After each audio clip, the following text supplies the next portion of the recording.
everyone. Myself Neelam Sharon Marki, student of the Bhopal School of Social Sciences, BA 3rd semester.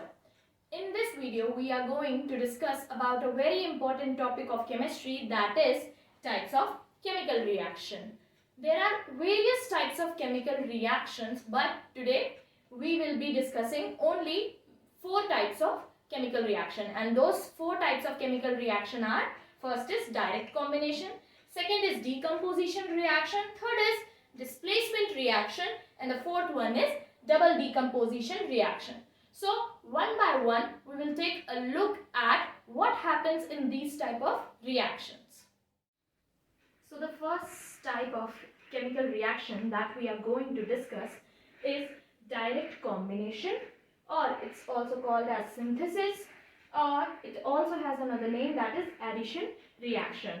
So what happens in this reaction is either two elements combine or add up to form a new compound, or a compound or element together combine to form a new compound, or any two compounds combine together to form a new compound.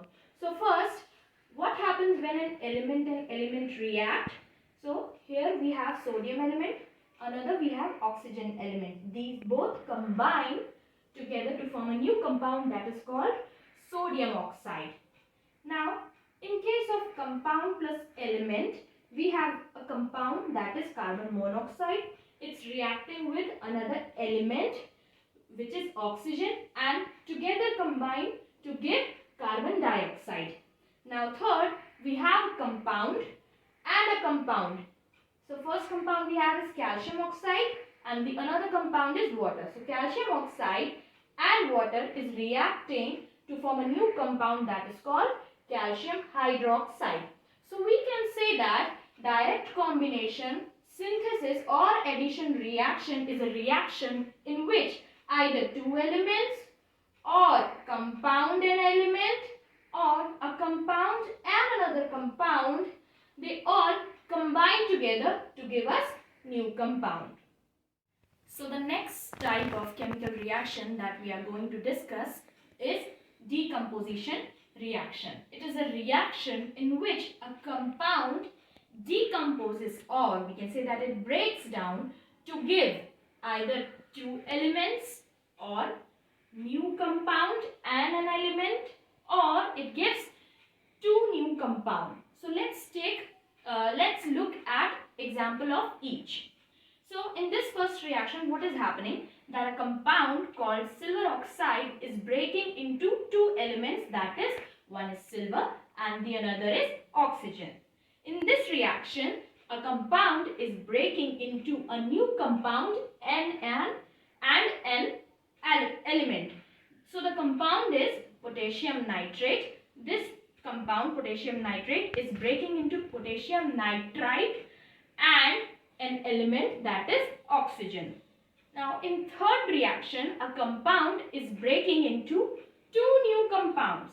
Here we have a compound that is calcium carbonate. It is breaking down into two new compounds, that is one is calcium oxide and another is carbon dioxide. Now the decomposition reaction itself is of 4 types. First type is thermal decomposition. In this type of decomposition reaction, what is happening, we are applying heat to the compound and the compound is breaking into two elements or compound.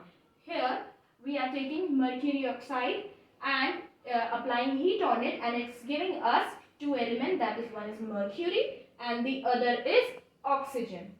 And the second one is thermal dissociation reaction.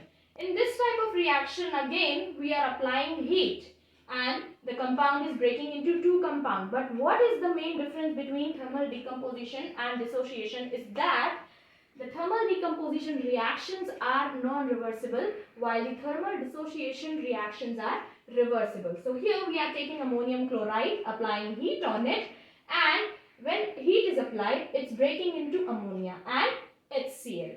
And it's reversible, I said. So when on cooling down, when we mix both of them, it will give us again ammonium chloride.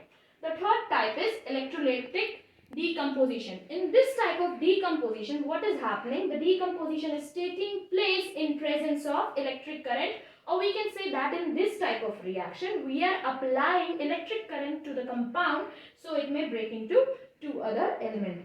For example, water. When electric current is passed through water, it breaks into hydrogen and oxygen. The last type of decomposition reaction is photochemical decomposition reaction. In this type of reaction, the compound is breaking into two simpler element or compound because of the presence of light. So these are the four types of decomposition reaction.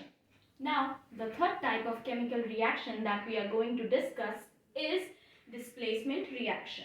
So what happens in this reaction? In this reaction, one element replaces another element from its compound. For example, zinc, we have zinc and it's reacting with copper sulfate, and zinc here is replacing the copper and forming a new compound, that is zinc sulfate. Similarly, potassium, when reacts with water, the potassium replaces hydrogen and forms KOH. Now, a very important thing which you need to remember for the displacement reaction is that the most reactive species or element replaces the less reactive element. For example, in this reaction, zinc is more reactive than copper, and that is why zinc is replacing copper here and forming a new compound, that is zinc sulfate. And in case of this reaction, potassium is more reactive than hydrogen, that is why it is replacing one of the hydrogen and forming KOH. Now, how you can know or understand which element is going to replace which element? For that, you need to learn an activity series. It's a kind of a table which represents all the elements, and in that table, the most reactive elements are placed above while the least reactive elements are placed below. So if you will memorize that, you will be able to understand displacement reaction more clearly. So the last or the fourth type of chemical reaction that we are going to discuss is double decomposition reaction. So what happens in this reaction is the two compounds are taken and both of the compounds break down into their radicals, and there is an interchange of radicals between both two compounds, and then new compound is formed. Let's see here. Here we have one compound, that is AB, and another compound, that is CD. So we can see that in AB, A is the positive radical and B is the negative radical, and in CD, C is the positive radical and D is the negative radical. Then definitely opposite attract. So what will happen? This A radical will react with D radical and B negative radical will react with C positive radical and will form two new compounds, that is AD and CD. Now, this double decomposition reaction is further divided into two types. The first type is neutralization reaction. It is a reaction in which an acid reacts with a base and forms salt and water. So we have sodium hydroxide, which is made up of two radicals, sodium positive radical and hydroxide negative radical, and we have acid HCl, which contains hydrogen positive radical and chlorine negative radical. So what will happen? The both compound will break down and will interchange their radicals, and after interchanging their radicals, what will form? A salt is formed, which is called as NaCl, and water is formed. Now, the second type of double decomposition reaction is precipitation reaction. In this type of reaction, definitely two compounds are taken and they break down and form, again they both break down, interchange their radicals and form two new compounds. But in this type of reaction, the one compound which is formed is insoluble, which is represented in an equation by a downward arrow, and this insoluble compound is called as precipitate. So let's take a look at this example. We are taking ferric chloride and sodium hydroxide. So both are reacting and they both break down and interchange their radicals. After interchanging the radicals, the compound formed are, first is NaCl and the second one is ferric hydroxide. Now this ferric hydroxide is insoluble compound which is reddish brown in color, and this is the called as PPT, or we can say precipitate, and that is why this reaction is called precipitation reaction, because there is formation of an insoluble compound which is called as precipitate. Thank you for watching. This is all about types of chemical reaction.